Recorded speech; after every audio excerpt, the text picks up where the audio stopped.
Guys, ഞാൻ ഇന്നിവിടെ ചൊല്ലാൻ പോകുന്നത് എനിക്ക് ശബ്ദമില്ലാ തരത്തിൽ തേർഡ് എ ഗ്രേഡ് കിട്ടിയ ഒരു തമിഴ് പദ്യം ചൊല്ലലാണ്. அருமையான மாழை பொழுதனிலே முத்தமிழின் சுவை வருக. இந்த கவியரங்குக்கு வந்திருக்கும் நல்ல உள்ளங்களை வாழ்த்தி வரவேற்கிறேன்.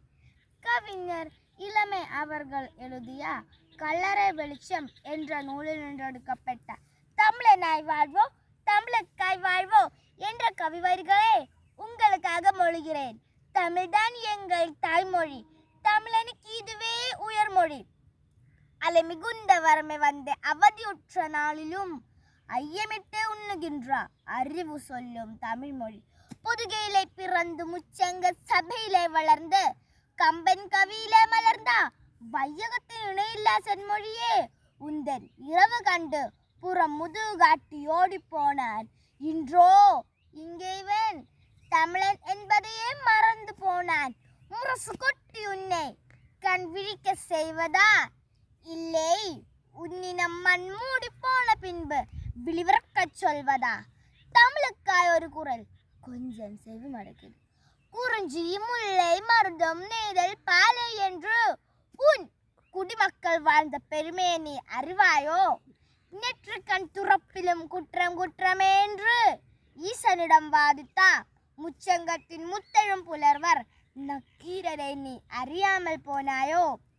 இரண்டடி 7 சீர்கள் உலக புதுமறையாம் திருக்குறள் இயல்வியலும் இலக்கியவும் பிணைந்தா நீதினும் என் மையன் வள்ளுவன் அந்த ஒப்பற்று இலக்கியம்.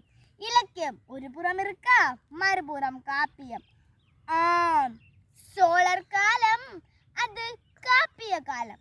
சிலப்பதிகாரம், மணிமேகலை, சீவக சிந்தாமணி, வளையாபதி, குண்டலகேசியனும் ஐம்பெருங்காப்பியங்களையும் கரம் பிடித்து புலா வந்த வசந்த காலம்.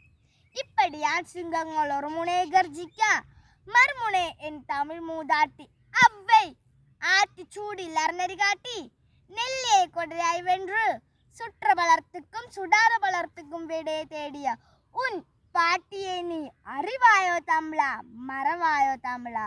தமிழ்தான் எங்கள் தாய்மொழி, தமிழனுக்கு இதுவே உயர்மொழி. அலை மிகுந்த வறுமை வந்த அவதியுற்ற நாளிலும் ஐயமிட்டு உண்ணுகின்ற அறிவு சொல்லும் தமிழ் மொழி.